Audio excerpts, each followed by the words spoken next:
bakunzi ba Suavis Mukimpaye TV turabaramukije, murahawe ikaze wongeye kugaruka. Uwo mugomba muvugane ni Pasteur Yves Bavumiragiye musanzwe mumenyereye. Kuri uno munsi rero nk'uko musanzwe mukurikirana ibiganiro ku bijanye n'ingo, na cane cane kuri ya teme yagutse ivuga ngo ico ivuga ku gicaniro Imana ishaka mu ngo no mu miryango. Uyu munsi tugomba tuvugane kuri teme ivuga ngo wizere Imana yiteguye kugutabara nta kinanira. Haleluya!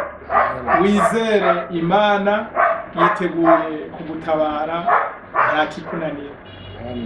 Nkuko rero muvyumvise, Imana yacu ni Imana ishobora vyose. Amen. Kandi nta kintu na kimwe iyo Mana idashoboye. Nta kintu na kimwe iyo Mana idashobora kwishura. Naco gituma rero Imana yatuganirije iratubwira ngo tuvuge kuri iyi teme.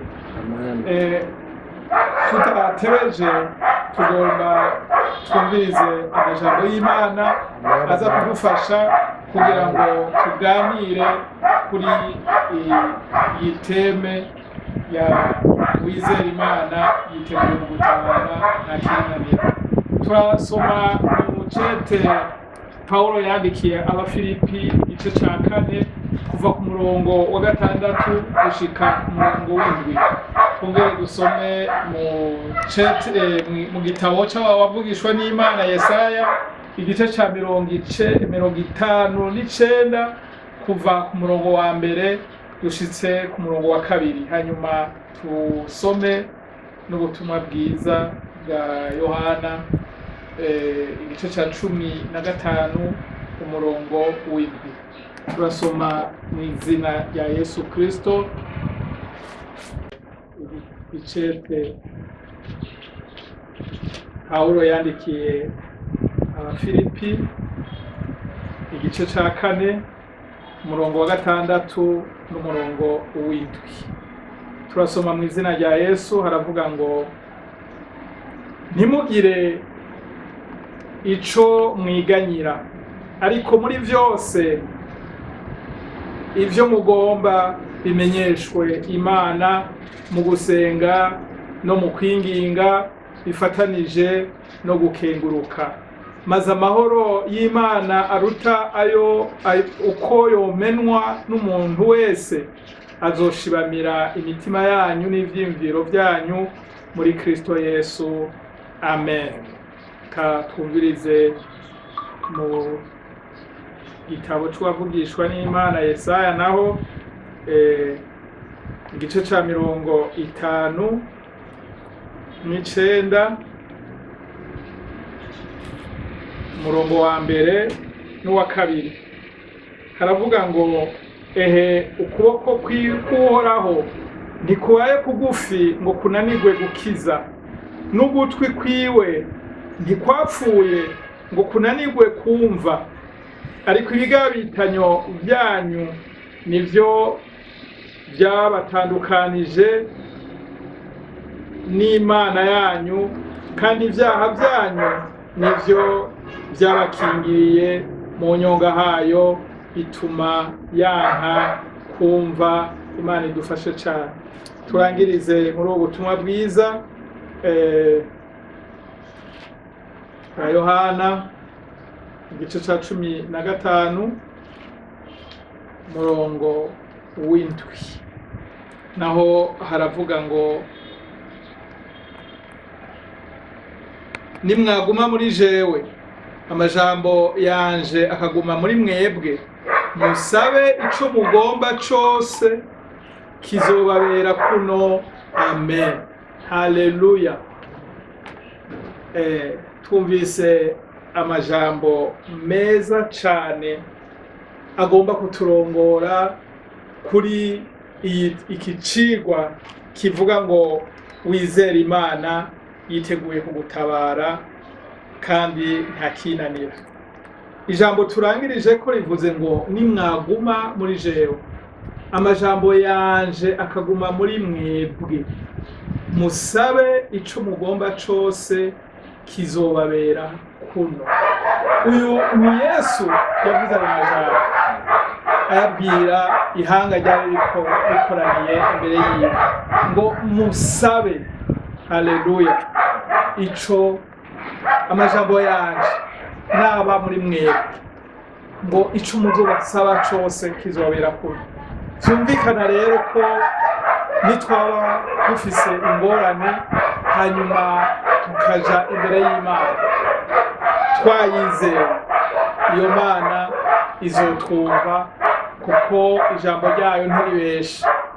Yesu ijambo yavuze ryose ni ngombwa ngo rishike. Ariko cane cane ndagomba imbere yuko twinjira ibwina twumve akarorero k'umukenyezi yitwa Hana.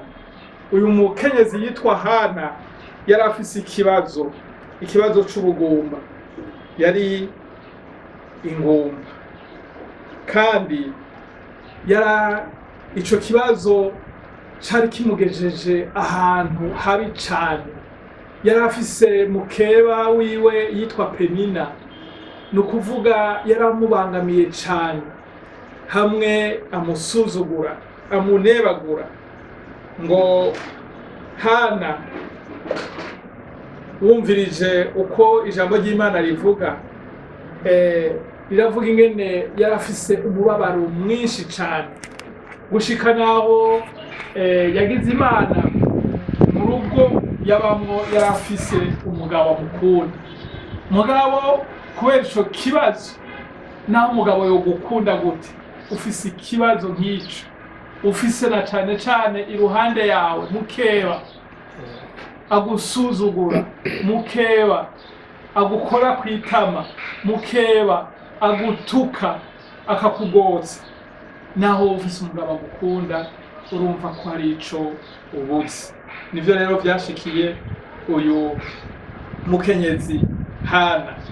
Maze Hana aratahura, aramenya yuko ikibazo afise atahandi ashobora kuronka inyishu atari mu Mana. Niho Gera yari yasomye amajambo yo mu Bifilipi avuga ngo ivyo mukeneye byose muvyereke Imana.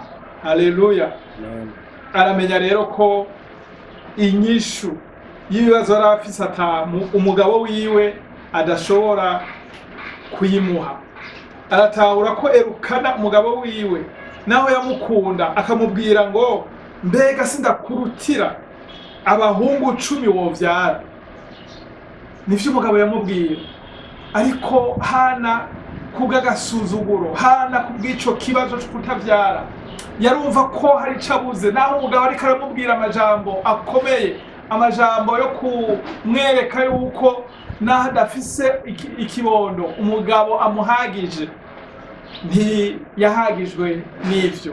Yaravuze ati vyaribyo byose ikibazo mfise, ikibazo c'agasuzuguro mfise, umugabo yari hari igihe tabibona kuko igihe asigaye muhira kumbura umugabo yagiye kurondera ibitungurugo, mukeba niho yaronka kanya ko kugira nte ko kumukora kwitama, akumva agize intuntu nyinshi.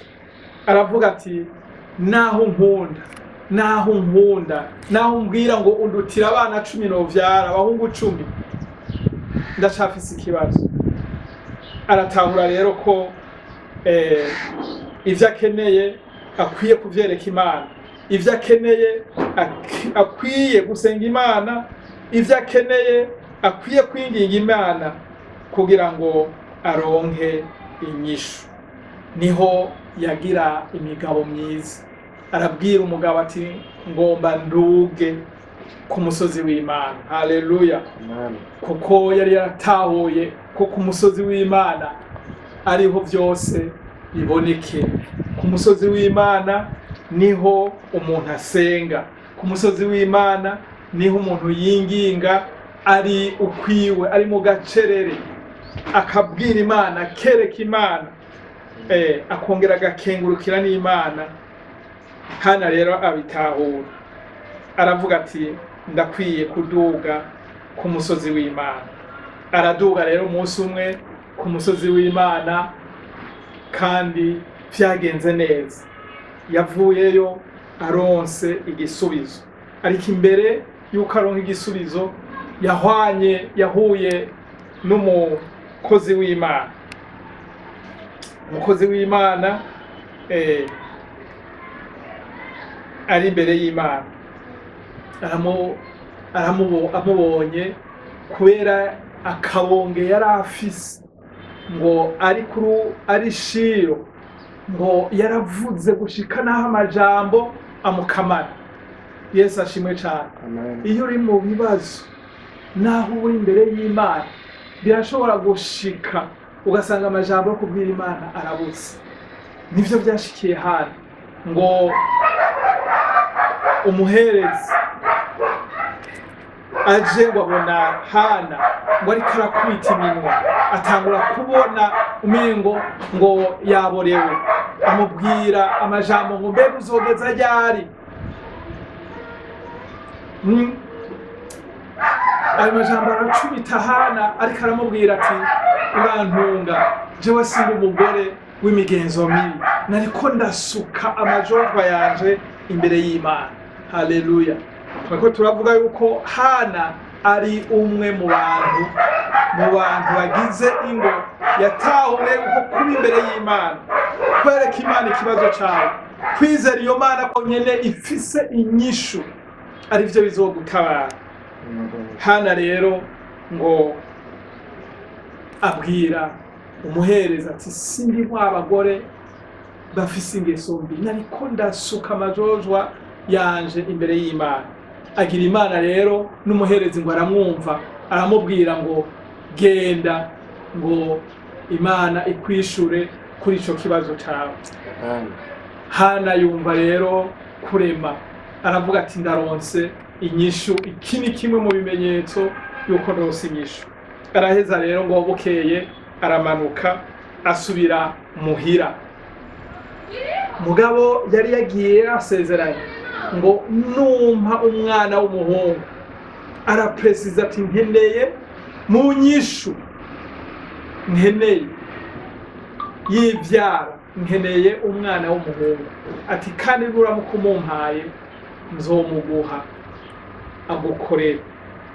Ngo aramanuka asubira muhira. Ashitse muhira ngo umugabo wiwe aramurarira, hanyuma ngo asaminda, hanyuma avyara umwana w'umuhungu. Haleluya. Ngo amwita Samweli, ngo kuko yamusavye Uhoraho. Haleluya. Teme ivuga ngo wizera Imana yiteguye kugutabara nta kinanira. Haleluya. Uyu mugore rero Hana ni umwe mu karorero k'abantu bagize ingo bari bafise ikibazo. Yisunga ya majambo twumva ngo twereke ntitugire ico twiganyira, ngo ariko muri vyose ivyo tugomba tubimenyesha Imana mu gusenga, mu kwinginga bifatanije no gukenguruka. Hana arasenga, yereka Imana ikibazo, yongera aringinga Imana, yongera arakenguruka, ava ku musozi aronse inyishu. Nagomba rero ndakubwire nawe urafise ikibazo. Haleluya. Ariko ni wizera iyo Mana, ukamenya ko iyo Mana atakinanira, nawe ndakubwira ko uramera nka Hana. Uzomanuka niwaduga ku musozi, ukereka Imana ikibazo cawe, ukinginga Imana, hanyuma ugasenga, ukongera ugakenguruka, uzovayo uronse inyishu. Uyu munsi ingo nyinshi ziri mu bibazo, ariko hamwe n'ivyo bibazo mw'ijuru hariho Imana yishura ku bibazo ivyo ari vyo vyose. ubu ingo nyinshi zugarijwe n'ubukene kandi benshi usanga barihebuye bakavuga ati mbega ubukene tuzobuvamo ryari. Nagomba ndabaremeshe mu ijuru hari Imana yishura ku ngorane iyo ariyo yose. Izindi ngo zirafise ibibazo kubera kutumvikana hagati y'abagize urugo, hagati y'abagabo n'abagore. Ariko hamwe n'ivyo namwebwe mufise ibibazo, ngomba ndababwire yuko mu ijuru hariho Imana yishura ku kibazo icarico cose. Izo ngorane zawe, izo ngorane ufise mu rugo, izo ngorane ufise n'uwo mwubakanye, hariho ushobora kuzirangiza. Hariho kandi ngo zifise ibibazo vy'uruvyaro. Inyishu twayumvise, Hana yarabikoze, nawe nyene yarafise ikibazo ntiyavyara, ariko ntivyamubujije kwizera Imana. Arizera Imana aduga ku musozi kandi yavuyeyo aronse inyishu. Urumva rero umwebwe mufise ingorane y'uruvyaro, gira nka Hana. Twumvise niwe akarorero. Nimwagira nka Hana mukizera Imana, Imana nitanga uruvyaro, muduge umusozi muzovayo mw'ishuri.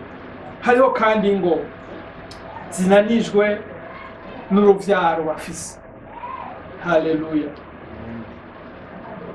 Ugasanga abana bavyaye nibo bariko barabatera ingorane. Uvyisi nuko bimeze. Haleluya.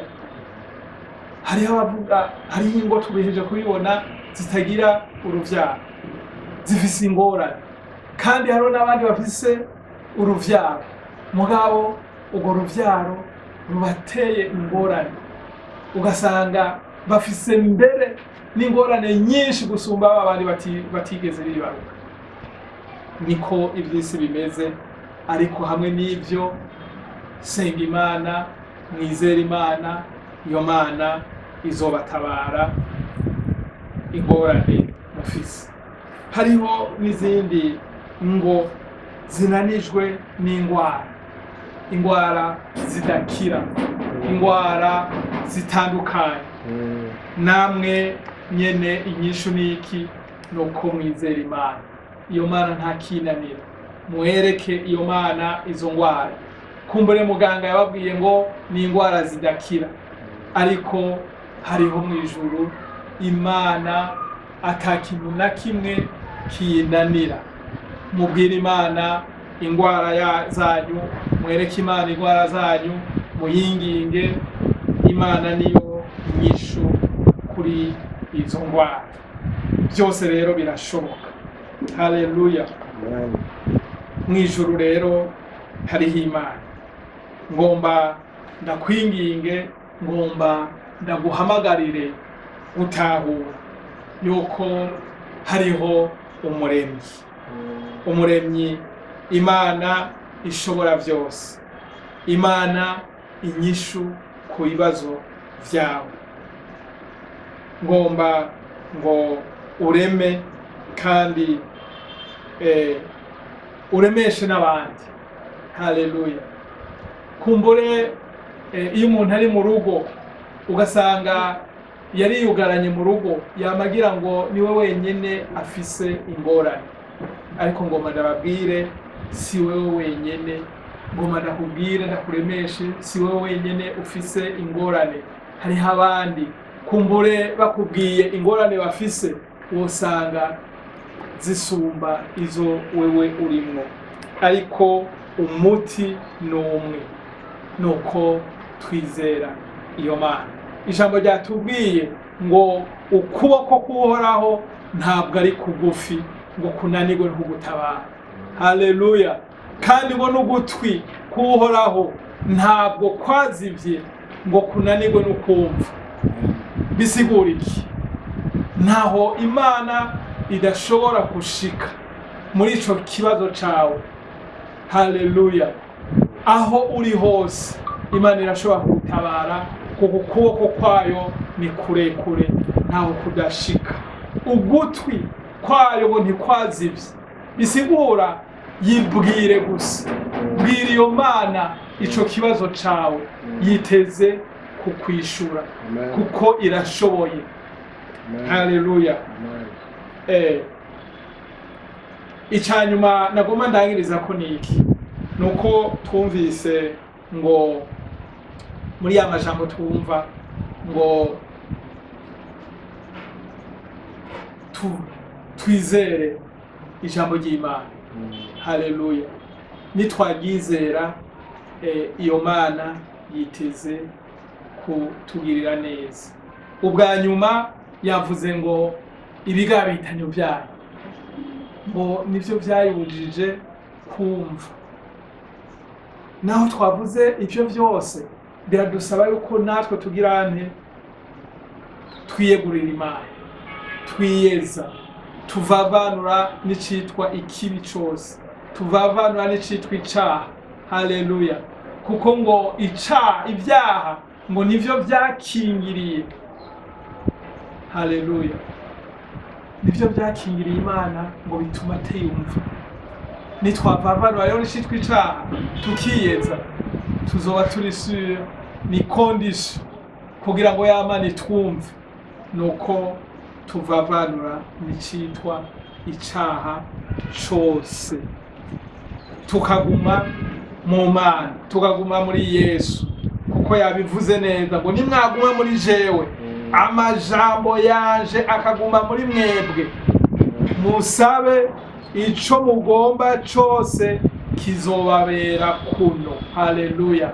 Twumvise Imana irahari kandi nitwayizera irashobora kutugirira neza, ariko hariho iyo condition yuko tugirane, yuko tuguma mu Mana. Haleluya. Tuvavanura n'icitwa ikibi, tuvavanura n'icitwa icaha, tuvavanura na bwa bubeshi, tuvavanura na bya bindi vyaha byose, kugira ngo tugume muri iyo Mana. Haleluya. Ngo kwa gutwi kw'Imana kugume kubangira ivyo tuyisaba, ngo ico tuzosaba cose kizotubera kuno. Ni igihe twavavanuye n'icitwa icaha, n'igihe twavavanuye n'icitwa ikibi cose, niho tuzosaba ico tusaba cose Imana ikakituronsa. Nuko rero sinzi ivyo urimo, sinzi mu rugo rwawe ingorane iriyo, ariko twumvise ngo nitwizera Imana. Haleluya. Iyo Mana tukayinginga, iyo Mana tukayisenga, iyo Mana tukayereka ibibazo, kandi tukaguma mu ijambo ryayo, kuyizera tukaguma mu ijambo ryayo, tukavavanura n'icitwa ikibi cose.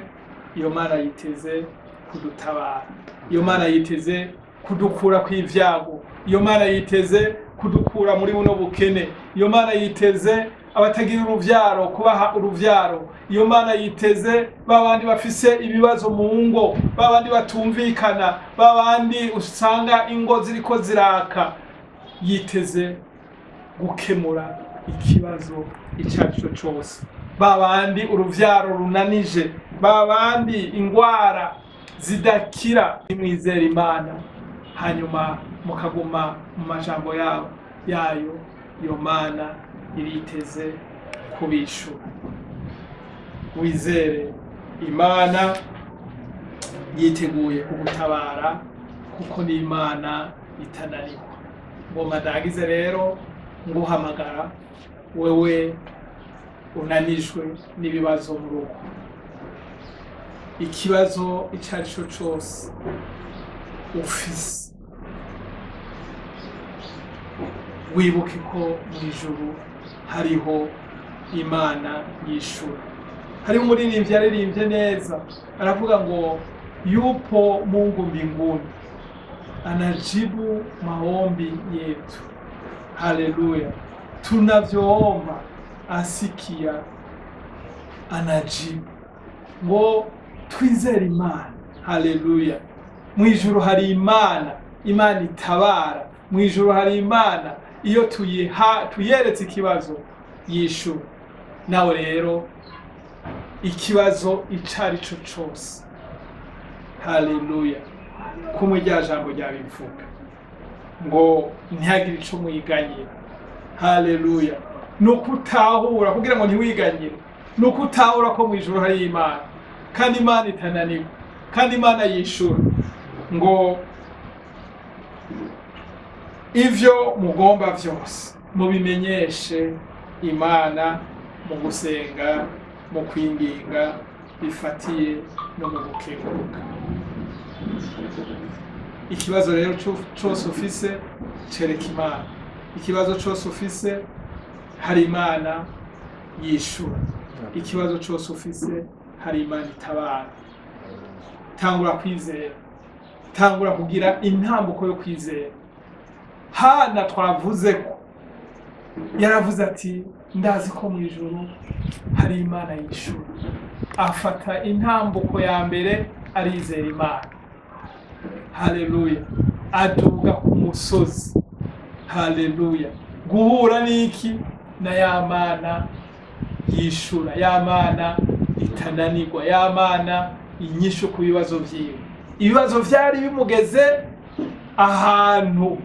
ahantu hatavuga, mugabo kubera yatahuye ko mu ijuru hari Imana, nawe ngomba ugira intambuko yo kugira nte yo kwizera Imana, utahure, haleluya, utahure ko weretse Imana ikibazo cawe, haleluya, ukayimenyesha ico kibazo cawe. Intambuko ya kabiri, intambuko ya mbere no kugira nte no kwizera Imana, ukamenya ko ari Imana ishobora byose. Intambuko ya kabiri ni kuyimenyesha ivyo ugomba kukwishura, kuyimenyesha ico kibazo. Ubugira gatatu ni gusenga Imana, uyereka ca kibazo, Mana ndazi ko utananirwa, hanyuma ukayiginga, Mana ndakwinginze, maze imyaka ingana uko ndi muri iki kibazo, maze imyaka imaze ingana uko, ndakwinginze, harageze ko unyishura, hanyuma ukengurukire iyo Mana. Imbere yuko mbere nakwishura, ubwira Imana ati ndagushima ko uyu munsi naje ndazi ko nza gutaha ntwaye inyishu, kuko ndazi yuko ushoboye. Ufise ishimwe uwo munsi nyene uritange, hanyuma ugende wuzuye akamwemo uvuga ati ubu ndi mu nyishu, haleluya. Nivyo rero, sinzi ibibazo urimo, ariko niwagira izo ntambuko nkuko duheje kuzivuga, ndazi yuko iyo Mana igiye kukwishura, kuko ari Imana itananirwa. Twisunze aya majambo kugira ngo utahure, yavuze ngo ugutwi kwayo ntikwazibe kugira ngo ntiyumve, n'ukuboko kwayo ntabwo ari kugufi kugira ngo ishobore kukwishura, haleluya. Witege rero, uzane ivyo bibazo vyawe, wayizeye ugiye kuba mu nyishu. Tugomba rero turangize dusengera. Wewe uri mu rugo ufise ikibazo icari cyo cose, ukizane imbere y'Imana. Iyo Mana yiteguye kukwishura, yiteguye kugutabara. Nuko turarangije, reka rero dusenga Imana. Data mwiza, Mana muremyi w'ijuru n'isi, Mana muremyi w'ibintu vyose, we watanguje ingo mu mugambi wawe ntiwashaka kuzigira ikibazo, ariko umugwanizi yarinjiye mu ngo azana ibibazo.